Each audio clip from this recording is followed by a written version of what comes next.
Hello students, मैं आशीष कुमार पांडे एक बार फिर आपके बीच में हूँ mega civil services academy Hazaribagh Jharkhand की ओर से। आज की इस वीडियो में मैं फिर से पिछले संडे को जो टेस्ट हुआ उसके कुछ क्वेश्चंस को मैं एक्सप्लेन करूंगा।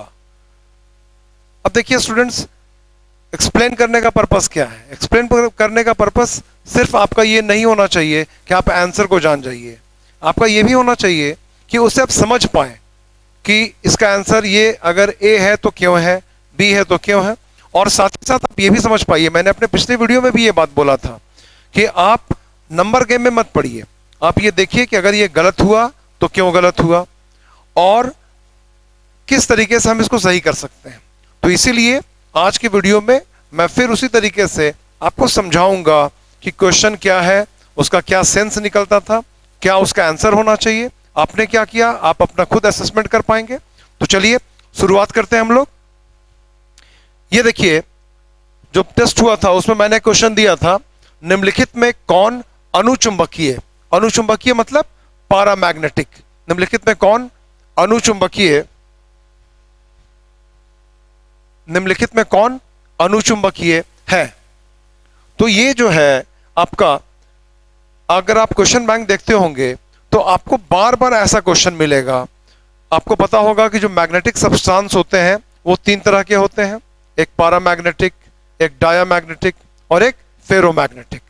तो क्या होता है ये तो आप लोगों को पता ही है कि जो फेरोमैग्नेटिक होता है उसमें बहुत स्ट्रांग मैग्नेटिक प्रॉपर्टी होता है, पारा में थोड़ा कम होता है, डाया में उससे भी कम हो जाता है, ना के बराबर होता है, नेग्लिजिबल।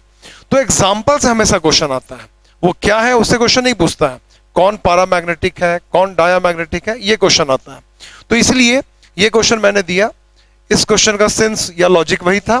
इसका आंसर आप लोगों को पता होगा, अगर आप लोग देखेंगे तो ऑक्सीजन और क्रोमियम, ये जो आपका ऑप्शन है, ये ऑप्शन है, ये सही ऑप्शन है पारामैग्नेटिज्म के लिए। ऑक्सीजन भी पारामैग्नेटिक होता है और क्रोमियम भी पारामैग्नेटिक ही होता है। इसलिए मेरा यह सजेशन होगा कि आप लोग जरूर एग्जाम्पल्स को याद कर लीजिए। हर हाल में अगर आपको एग्जाम्पल याद रहेगा, हाइड्रोजन का क्या नेचर है, अल्कोहल का क्या नेचर है, वाटर का क्या नेचर है, कोबाल्ट का क्या नेचर है, तो इस तरह के क्वेश्चन बनाना आपके लिए बहुत आसान हो जाएगा। एनीवे, हम लोग आगे बढ़ते हैं। यहां पर इसका आंसर आपका बी होगा। अब हम लोग आगे बढ़ते हैं अगले क्वेश्चन की ओर। देखिए, नेक्स्ट क्वेश्चन जो है ये बहुत इंपॉर्टेंट है, और मैंने, अगर आप देख रहे होंगे, अगर आप लोग टेस्ट दे रहे होंगे या किसी भी तरीके से आप लोग मेगा से जुड़े होंगे तो आप लोग इस बात को महसूस कर रहे होंगे, जो क्वेश्चन हम लोग देते हैं उसमें कोशिश करते हैं कि अलग अलग जगहों से क्वेश्चन देते रहें। तो ये जो क्वेश्चन मैंने दिया है, कार्य फलन, वर्क फंक्शन, ये उसी का एग्जाम्पल है कि किसी एक पर्टिकुलर जगह से क्वेश्चन नहीं देना है, आपको सभी चीजों को पढ़ना है। अब आपको सबसे पहले ये समझना होगा ये क्वेश्चन कहां से दिया गया है। कई लोग समझ ही नहीं पा रहे कि ये क्वेश्चन कहां का है। तो ये क्वेश्चन है फोटो इलेक्ट्रिक इफेक्ट का, जो फोटो इलेक्ट्रिक इफेक्ट होता है उससे ये जुड़ा हुआ क्वेश्चन है। तो आपको पता होगा कि फोटो इलेक्ट्रिक इफेक्ट चीज होता है कि कोई एक मेटल है, मेटल के सरफेस से इलेक्ट्रॉन्स निकलता है, इमिशन ऑफ इलेक्ट्रॉन। तो उसको, इलेक्ट्रॉन को निकालने के लिए कम से कम मिनिमम जो एनर्जी चाहिए होता है कि कितना उसको एनर्जी दिया जाए कि वहां से इलेक्ट्रॉन इमिट कर जाए, निकल जाए, उस मिनिमम अमाउंट ऑफ एनर्जी को ही हम लोग क्या बोलते हैं, हम लोग बोलते हैं वर्क फंक्शन। ठीक है, तो अगर इस चीज को हम लोग यहां पर ऑप्शन में मिलाएंगे तो आपका आंसर क्या होगा, ए नंबर होगा। न्यूनतम ऊर्जा, मिनिमम एनर्जी, ध्यान दीजिए, मिनिमम एनर्जी जो किसी धातु से इलेक्ट्रॉन को इमिट करने के लिए रिस्पॉन्सिबल होती है। अब यहां पर देखिए, यहां पर अधिकतम ऊर्जा का भी ऑप्शन दिया हुआ है, तो कई लोग इसमें कंफ्यूज कर जाते हैं कि न्यूनतम ऊर्जा होता है या अधिकतम ऊर्जा होता है। तो आपको हमेशा याद रखना है, ये क्वेश्चन कई बार पूछा हुआ है अलग अलग एग्जाम में, कि जो वर्क फंक्शन होता है that is minimum amount of energy required to emit electron from the surface of metal. मतलब किसी भी धातु के सतह से इलेक्ट्रॉन को इमिट करने के लिए, निकालने के लिए जो मिनिमम एनर्जी चाहिए होता है उसको ही वर्क फंक्शन, हिंदी में इसको कहते हैं कार्य फलन। तो उसके हिसाब से इसका आंसर क्या होगा, इसका आंसर होगा ए। अब हम लोग आगे बढ़ते हैं। अब देखिए, ये जो क्वेश्चन है ये भी बहुत महत्वपूर्ण क्वेश्चन है। ये क्वेश्चन है रिफ्लेक्टिंग टाइप टेलीस्कोप, मतलब टेलीस्कोप से क्वेश्चन है। अब आप में से बहुत लोगों को पता भी होगा और नहीं भी पता होगा, जो टेलीस्कोप होता है, टेलीस्कोप होता है जो, जिसको हम लोग हिंदी में दूरबीन कहते हैं, तो हिंदी से ही समझ में आ जाता है कि दूर की चीजों को देखने के लिए जो यूज किया जाता है उसको हम लोग टेलीस्कोप कहते हैं। तो जो टेलीस्कोप बनता है वो दो सिद्धांतों पर बनता है। एक बनता है रिफ्रैक्शन के सिद्धांत पर, रिफ्रैक्शन, और एक बनता है रिफ्लेक्शन के सिद्धांत पर, रिफ्लेक्शन के सिद्धांत पर बनता है। तो एक रिफ्रैक्शन और एक रिफ्लेक्शन, हिंदी में इसको बोलते हैं हम लोग अपवर्तन और इसको बोलते हैं हम लोग परावर्तन। तो अब आप समझ सकते हैं खुद कि जो रिफ्रैक्शन के सिद्धांत पे अगर रहेगा तो उसमें लेंस यूज होता है, लेंस यूज होता है, और जो रिफ्लेक्शन के सिद्धांत पे काम करेगा उसमें क्या यूज होगा, उसमें मिरर यूज होगा। तो पहले जो दूरबीन बना था वो इस सिद्धांत पर बना था, रिफ्रैक्शन, और इसीलिए उसको बोला जाता था रिफ्रैक्टिंग टाइप टेलीस्कोप। लेकिन उसमें दिक्कत क्या होता था, उसमें क्रोमेटिक एबरेशन होता था। मतलब इसको सरल शब्दों में समझिए कि जो दूर की चीजें होती थी, दूर की चीजें मतलब जो आकाशीय पिंडे होते थे, हेवनली बॉडीज जो होते हैं, उनको देखने में उनका इमेज क्लियर नहीं बन पाता था और साथ में उसमें ब्राइटनेस नहीं आ पाता था, ये एक समस्या आती थी। तो इसी वजह से इस समस्या को दूर करने का रास्ता निकालने का प्रयास किया गया और इसमें सफल हुए न्यूटन, जो जिन्होंने कई क्षेत्रों में अपना काम किया था, उन्होंने यहां भी काम किया और न्यूटन ने रिफ्लेक्टिंग टाइप टेलीस्कोप को बनाया। तो एक क्वेश्चन तो ये भी है, पूछता एग्जाम में अक्सर कि रिफ्लेक्टिंग टाइप टेलीस्कोप किसने डेवलप किया, किसने बनाया, तो उसका आंसर न्यूटन होता है। और तब मैंने ये क्वेश्चन क्या पूछा था कि रिफ्लेक्टिंग टाइप टेलीस्कोप में किस चीज का यूज किया जाता है, किस चीज का, किसका यूज किया जाता है, तो ऑब्वियस है कि मिरर का यूज किया जाएगा। तो कौन से मिरर का यूज किया जाता है, तो इसका आंसर होगा आपका, देखिए इसका आंसर होगा अभिसारी, मतलब कन्वर्जेंट मिरर, जिसको हम लोग सरल शब्दों में क्या कहते हैं, सरल शब्दों में कहते हैं इसको अवतल, मतलब कनकेव, कनकेव। यहां पर एक बात और जरूर आप लोग ध्यान देंगे कि कनकेव मिरर को कन्वर्जेंट कहा जाता है, कन्वर्जेंट, कन्वर्जेंट, और कन्वेक्स मिरर को डाइवर्जेंट कहा जाता है। लेकिन जब आप लेंस पढ़ते हैं तो ये उल्टा हो जाता है, वहां पर कनकेव लेंस को डाइवर्जेंट कहा जाता है, डाइवर्जेंट लेंस कहा जाता है, और कन्वेक्स लेंस को कन्वर्जेंट कहा जाता है। और इसीलिए बहुत सारे स्टूडेंट ऐसे होते हैं जो कंफ्यूज करते रहते हैं, वो अक्सर मिरर को और लेंस को आपस में मिला देते हैं। तो इसलिए आपको ध्यान रखना है कि जब रिफ्लेक्टिंग टाइप टेलीस्कोप है तो ऑब्वियस है it works on the principle of reflection, और रिफ्लेक्शन के सिद्धांत पे काम कर रहा है, इसका मतलब इसमें किसका यूज होगा, मिरर का यूज होगा। मिरर दो तरह से हो रहे हैं, अभी दो ही को समझिए, एक कन्वेक्स और एक कनकेव। तो जो कनकेव मिरर होता है उसको ही अभिसारी भी कहते हैं, क्योंकि ये लाइट को कन्वर्स करता है।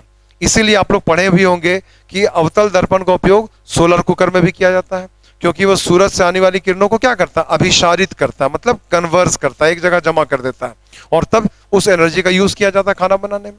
तो इसीलिए ध्यान रखना है कि अवतल दर्पण, अवतल कनकेव मिरर को ही कन्वर्जेंट कहा जाता है। और इसीलिए इसका आंसर जो होगा रिफ्लेक्टिंग टाइप टेलीस्कोप में किस दर्पण का उपयोग किया जाता है, इसका आंसर क्या होगा, अभिसारी। और आपको मैं फिर से याद दिला दूं कि आप लोग कंफ्यूज नहीं करेंगे, दर्पण और मिरर में कंफ्यूज नहीं करना है। तो इसका आंसर हो जाएगा कन्वर्जेंट मिरर, मतलब हिंदी में इसको बोलेंगे अभिसारी दर्पण। तो मैं उम्मीद करता हूं आप ये समझ पाए होंगे, और जरूर आप लोग घर में बैठकर रिफ्लेक्टिंग टाइप टेलीस्कोप और रिफ्रैक्टिंग टाइप टेलीस्कोप को थोड़ा पढ़ें, उसका अध्ययन करें। एनसीईआरटी की बुक्स जो क्लास 9-10 के उसमें भी ये सब दिया हुआ है, थोड़ा सा उसको देखें आप लोग। मैं उम्मीद करता हूं उसको देखेंगे, इससे आपको फायदा होगा। अब हम लोग आगे बढ़ते हैं। देखिए ये भी जो क्वेश्चन मैंने दिया वो क्वेश्चन मैंने कैलकुलेशन बेस्ड दिया है कि अगर आपका कॉन्सेप्ट क्लियर नहीं होगा फिजिकल क्वांटिटीज को लेकर तो आपको इस तरह के क्वेश्चन को बनाने में दिक्कत होगा। और ऐसा क्वेश्चन आप देखेंगे एग्जाम में हमेशा पूछते रहता है। ये क्वेश्चन जो है वो सिंपली डायमेंशनल फॉर्मूला पर बेस्ड है, लेकिन इसमें क्या किया गया है, इसमें यह पूछा गया कि जो टॉर्क होता है, जो फिजिकल क्वांटिटी, इसको हिंदी में हम लोग कहते हैं बल आघूर्ण। मैंने पिछली बार बल आघूर्ण को समझाया था, वो जो दरवाजे का चौखट उससे संबंधित जो मैंने क्वेश्चन दिया था, तो वहां मैंने टॉर्क को समझाया था। यहां पर एक क्वेश्चन दिया है डायमेंशनल फॉर्मूला से। क्वेश्चन मैंने क्या पूछा है कि टॉर्क का डायमेंशनल फॉर्मूला अन्य किसके समान होता है, ये जो दिया हुआ है उसमें किसके समान होता है। तो अगर आप अलग अलग ऑप्शंस को देखेंगे तो उन ऑप्शन में आपको देखिए कार्य और बल युग्म मतलब कपल ऑफ फोर्स, इन दोनों का डायमेंशनल फॉर्मूला वही होता है जो टॉर्क का होता है। अगर आप लोग पढ़े होंगे, ध्यान होगा तो आपको पता होगा कि जो टॉर्क होता है वो होता है, पिछली बार समझाए थे, F इंटू आर मतलब फोर्स इंटू परपेंडिकुलर डिस्टेंस। तो फोर्स का डायमेंशनल फॉर्मूला आपको पता है MLT-2, और आर के लिए क्या लिखेंगे आप, L लिखेंगे। तो L और L मिलके कितना हो जाएगा, L स्क्वायर हो जाएगा। तो डायमेंशनल फॉर्मूला क्या हो गया, ML2T-2। तो this is the dimensional formula of torque. तो आपको देखना है कि ये चीज के साथ कौन रिजेंबल करता है। तो आपको पता होगा कि फोर्स W बराबर भी क्या होता है, F इंटू एस होता है। F इज कॉस थीटा होता है, अगर उसको भी आप इग्नोर करते हो तो एंगल को शो करता है। तो F इंटू एस होता है, जहां पर F क्या हुआ, F शोज फोर्स और S शोज डिस्प्लेसमेंट। तो फोर्स के लिए फिर क्या होगा आपका MLT-2, और डिस्प्लेसमेंट के लिए क्या होगा L। तो देखिए आपका फिर वही आ जाएगा ML2T-2, same as that of torque, torque के जैसा हो जाएगा। और जो बल युग्म होता है कपल ऑफ फोर्स, इसका फॉर्मूला क्या होता है, इसका फॉर्मूला होता है फोर्स इंटू एल, जहां पर एल क्या है, दो जो पैरेलल फोर्स इक्वल अपोजिट होते हैं उनके बीच की दूरी। इस तरीके से कि ये मान लीजिए एक आपका एक कोई भी एक लाइन है, उस पर F फोर्स इधर काम कर रहा है और F फोर्स इधर काम कर रहा है। तो इन दोनों फोर्स को हम लोग क्या बोलेंगे, equal, opposite and also parallel. ये पैरेलल है, तो इस तरह के फोर्स को ही हम लोग क्या बोलते हैं, कपल ऑफ फोर्स कहते हैं। तो इसमें जो मैथमेटिकली इसको एक्सप्रेस कैसे किया जाता है, F इंटू एल, जहां पर L क्या होता है, इन दोनों पॉइंट्स के बीच की दूरी। तो अगर इसका डायमेंशनल फॉर्मूला निकालेंगे तो भी देखिए वही आएगा। फोर्स के लिए आपका कितना हो जाएगा ML2-2, और इंटू एल के लिए हो जाएगा L, तो फिर ये हो जाएगा L और L मिलके ML2T-2। इसका मतलब क्या हुआ, देखिए इसका डायमेंशनल फॉर्मूला ML2T-2, इसका ML2T-2, और इसका भी उतना ही ML2T-2। इसलिए आपका आंसर क्या होगा, D। लेकिन आपको ध्यान देना है कि ऐसा क्वेश्चन आप तभी बना पाएंगे जब आपको अलग अलग फिजिकल क्वांटिटीज का फॉर्मूला पता होगा। अगर आपको फॉर्मूला ही नहीं पता है तो ये आप नहीं बना पाएंगे। इसलिए ऐसा क्वेश्चन टफ हो जाता है अगर आपको फॉर्मूला नहीं पता है, और अगर फॉर्मूला पता है तो ये बहुत आसान है। और अगर आप लोग क्वेश्चन बैंक का स्टडी करेंगे तो आप देखेंगे ऐसा क्वेश्चन हमेशा पूछते रहता है। इसलिए मैंने ये क्वेश्चन दिया था, और मैं उम्मीद करता हूं कि आप ऐसे क्वेश्चंस को और बनाएंगे, जितना बनाएंगे उससे आपको फायदा होता चला जाएगा। अब हम लोग आगे बढ़ते हैं। देखिए ये क्वेश्चन, ये भी बहुत ही इंपॉर्टेंट क्वेश्चन है, और इस क्वेश्चन को भी देने के पीछे मेरा सेंस वही है कि आपका कॉन्सेप्ट क्लियर हो जाना चाहिए। जब कॉन्सेप्ट क्लियर हो जाएगा तो आपको दिक्कत नहीं होगा। देखिए ये क्वेश्चन मैंने दिया ऑप्टिकल फाइबर से, जिसको हिंदी में बोलते हैं प्रकाशीय तंतु। अब आपको पता होगा, सभी लोगों को ये पता होगा कि जो ऑप्टिकल फाइबर होता है that works on the principle of total internal reflection, जिसको हिंदी में हम लोग बोलेंगे पूर्ण आंतरिक परावर्तन। ये पूर्ण आंतरिक परावर्तन के सिद्धांत पर काम करता है। तो अगर आपको ये चीज पता होगा तो आप इस क्वेश्चन को आसानी से बना पाएंगे। आपको पता होगा कि पूर्ण आंतरिक परावर्तन जो होता है उसका पहला शर्त ही यही होता है कि light must go from dense to rare. ये पहला शर्त होता है कि कभी भी जो पूर्ण आंतरिक परावर्तन होता है वो कब होता है, जब लाइट सघन माध्यम से विरल माध्यम की ओर जाती है। कभी भी विरल से सघन की ओर आते समय प्रकाश का पूर्ण आंतरिक परावर्तन नहीं होगा, ये आप जानते होंगे। इसलिए हीरे का चमकना कब होता है, जब लाइट हीरा से हवा की ओर आना शुरू करता है, और तब फिर वो वापस हीरा में ही चला जाता है। इसका मतलब what is the first condition total internal reflection के लिए, वो ये है light must go from dense to rare. तो आप लोगों को पता होगा कि जो डेंस मीडियम होता है और जो रेयर मीडियम होता है, ऑप्टिकल पॉइंट ऑफ व्यू से, ऑप्टिकली किस मीडियम को डेंस कहेंगे, ऑप्टिकली किस मीडियम को रेयर कहेंगे, इट डिपेंड्स कांस्टेंट, जिसको हम लोग बोलते हैं रिफ्रैक्टिव इंडेक्स। इसको हम लोग क्या बोलते हैं, refractive index. This is called refractive index. और रिफ्रैक्टिव इंडेक्स को ही हम लोग म्यू से डिनोट करते हैं, म्यू से। तो आपको पता होगा हर मीडियम का एक रिफ्रैक्टिव इंडेक्स होगा, और जिस मीडियम का रिफ्रैक्टिव इंडेक्स ज्यादा होता है वो डेंस होता है, और जिस मीडियम का रिफ्रैक्टिव इंडेक्स कम होता है वो रेयर होता है। ये एक मोटे तौर पे आप समझ सकते हैं मीडियम को डेंस या रेयर के रूप में समझने के लिए। तो अगर हम लोग इसी चीज को यहां पर अप्लाई करेंगे तो आपको ये बात समझ में आ जाएगी। यहां देखिए उसी चीज पर, उसी बातों पर बेस्ड होकर मैंने ये क्वेश्चन दिया था कि जो ऑप्टिकल फाइबर है ये तो टोटल इंटरनल रिफ्लेक्शन के सिद्धांत पे काम कर रहा है, तो इसीलिए इसमें आपका पूछा जा रहा है कि आंतरिक सतह का मतलब इंटरनल सरफेस का अपवर्तनांक ज्यादा होगा और बाहर वाले का कम होगा। देखिए ये आपका ऑप्टिकल फाइबर है, और जब ये आपका ऑप्टिकल फाइबर है तो लाइट जब इस तरह से इसमें घुसा, अब जब ये अंदर से बाहर निकलना चाहता है तो बाहर निकल नहीं पाता, ये फिर वापस आ जाता है, तो इसका टोटल इंटरनल रिफ्लेक्शन होते रहता है बार बार। तो इसमें क्या होता है कि ऐसा क्यों होता है टोटल इंटरनल रिफ्लेक्शन? क्योंकि जो अंदर वाला लेयर है, अंदर वाला लेयर, इसका जो रिफ्रैक्टिव इंडेक्स है ये ज्यादा होता है किसकी तुलना में? बाहर वाले की तुलना में। इसीलिए बाहर वाला लेयर क्या बन जाता है? रेयर, और अंदर वाला लेयर क्या बन जाता है? डेंस बन जाता है। तो जब लाइट अंदर से बाहर निकलना चाह रहा है इसका मतलब it is going from dense to rare, और तब ये टोटल इंटरनल रिफ्लेक्शन के कंडीशन को फुलफिल करता है। इसीलिए ऑप्टिकल फाइबर जिसके बारे में हम लोग पढ़ते हैं कि वो पूर्ण आंतरिक परावर्तन के सिद्धांत पर काम करता है, उसके लिए उसको इस तरीके से डिजाइन किया जाता है कि उसका जो अंदर का लेयर होता है इंटरनल सरफेस, उसका रिफ्रैक्टिव इंडेक्स मतलब म्यू ज्यादा होता है और अंदर वाले का कम होता है, सॉरी बाहर वाले का कम होता है। तो अंदर वाला हो गया डेंस, बाहर वाला हो गया रेयर, इसलिए इसका आंसर क्या होगा यहां पर? उसके हिसाब से ए नंबर होगा।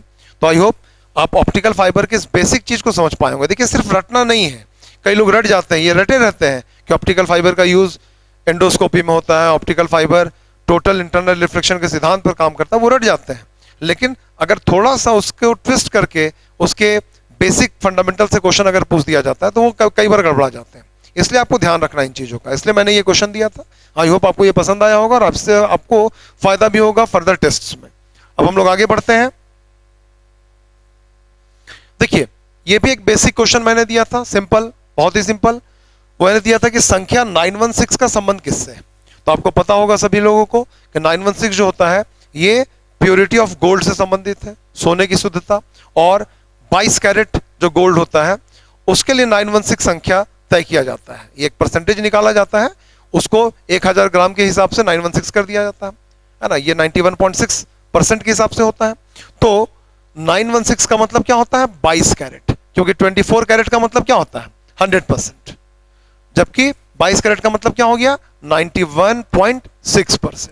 तो वो ग्राम के हिसाब से 916 ग्राम आ जाता है आपका। तो आपको ये ध्यान रखना है कि 916 का संबंध किससे है? 22 कैरेट गोल्ड से। अब आपको देखो यहां पे जो मैंने ऑप्शन दे दिया था कि 24 कैरेट डायमंड से, तो आपको यह भी ध्यान रखना है कि डायमंड में भी कैरेट इकाई का, यूनिट का यूज किया जाता है, लेकिन वो उसके भार के लिए होता है। ये दोनों में एक बेसिक डिफरेंस है। डायमंड के प्योरिटी के लिए नहीं होता बल्कि डायमंड के भार के लिए होता है। तो इसलिए एक कंफ्यूजन पैदा करने के लिए मैंने यहां पर डायमंड को रख दिया था कि ताकि लोग कंफ्यूज करें, क्योंकि मेरा यही मानना होता है कि जो भी कंफ्यूजन आपको होना वो आप यहां पर कर लें, और एग्जामिनेशन हॉल में आपको फिर कोई कंफ्यूजन नहीं होना चाहिए, एकदम क्रिस्टल क्लियर आपका दिमाग होना चाहिए कि हाँ इसका आंसर यही होगा। तो इसलिए मैंने ये इस तरीके का क्वेश्चन सेट किया था। तो इसका आंसर क्या होगा? इसका आंसर होगा 22 कैरेट गोल्ड। अब हम लोग आगे बढ़ते हैं। अब देखिए क्वेश्चन नंबर सी, ये एक सिंपल क्वेश्चन है, ये हमेशा पूछता है केमिस्ट्री में। अगर आप लोग पढ़ते होंगे तो आप देखते होंगे कई प्रकार के जो प्रक्रियाएं हैं, रासायनिक प्रक्रियाएं जो है, केमिकल प्रोसेसेस, उससे क्वेश्चन पूछते रहता है। तो ये उसी का एग्जांपल है। जो कृत्रिम घी बनाया जाता है, आर्टिफिशियल घी, ठीक है, वनस्पति तेलों से, मतलब वेजिटेबल ऑयल से जो बनता है, उस प्रक्रिया को क्या बोला जाता है? उस प्रक्रिया को हाइड्रोजनीकरण कहते हैं। हाइड्रोजनीकरण कहते हैं क्योंकि इसमें हाइड्रोजन गैस की उपस्थिति में यह प्रक्रिया होता है, तो इसको हाइड्रोजनीकरण कहा जाता है। और इसमें उत्प्रेरक के रूप में कौन सी धातु रहती है? निकेल धातु रहती है। इसीलिए इस क्वेश्चन का आंसर होगा हाइड्रोजनीकरण और साथ में निकेल धातु, मतलब ऑप्शन नंबर ए। इसमें देखिए एक ऑप्शन आपका है गैल्वेनाइजेशन, जिसका संबंध लोहे पर जंग लगने से होता है। एक ऑप्शन आपका हाइड्रोजनेशन तो है, लेकिन यहाँ पर आयरन दे दिया इसलिए ये गलत हो जाएगा। और यहाँ पर ये है वल्कनाइजेशन, तो वल्कनाइजेशन का संबंध होता है रबर को फ्लेक्सिबल बनाने से, इसलिए सब कोई ऑप्शन नहीं होगा, सिर्फ ऑप्शन होगा ऑप्शन नंबर ए। ठीक है, अब हम आगे बढ़ते हैं फिर नेक्स्ट क्वेश्चन में। देखिए ये एक पॉलिटी का क्वेश्चन है, बहुत सुंदर क्वेश्चन है और कई बार इसमें गलती होती है, इसलिए मैंने इस क्वेश्चन को दिया है। क्वेश्चन मैंने क्या पूछा है कि भारत के संविधान और विधि की रक्षा उसको प्रोटेक्ट करना, उसको डिफेंड करना, रक्षा करने की शपथ ओथ निम्न में कौन लेता है।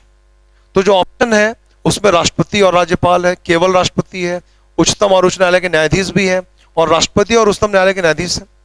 तो कई लोगों में ये कंफ्यूजन होता है, वो अक्सर जब इस तरह का क्वेश्चन आता है तो उसमें वो उच्चतम और उच्च न्यायालय के न्यायाधीश को टिक कर देते हैं।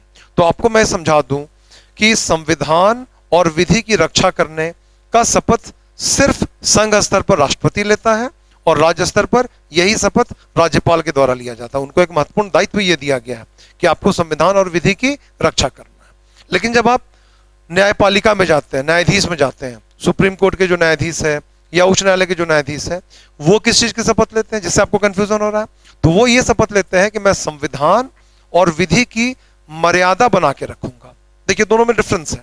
मर्यादा बना के रखने का मतलब क्या हुआ कि मैं कोई ऐसा काम नहीं होने दूंगा जिससे संविधान और विधि का उल्लंघन होता हो। इंग्लिश जब आप पढ़ेंगे तो इसको बोलता है I will uphold word use करता है उसके लिए, uphold the constitution and law of India. Whereas इसके लिए क्या यूज करेगा कि I will defend, I will protect the constitution and law of India. तो ये एक बेसिक डिफरेंस है, इसको जरूर आपको समझना चाहिए और इसलिए मैंने ये क्वेश्चन दिया था ताकि कंफ्यूजन नहीं हो। तो कभी भी क्वेश्चन पूछेगा कि संविधान और विधि की रक्षा कौन करता है, तो आपका आंसर क्या होगा? राष्ट्रपति और साथ में राज्यपाल। तो इसलिए इसका आंसर यहां पर क्या होगा? ए नंबर होगा। आई होप आप इसको समझ पाए होंगे और आपको इस तरीके से सभी के शपथ को देख लेना चाहिए कि कौन किस चीज की शपथ लेता है, क्योंकि क्वेश्चन अक्सर पूछते रहता है पॉलिटी में। अब हम लोग आगे बढ़ते हैं।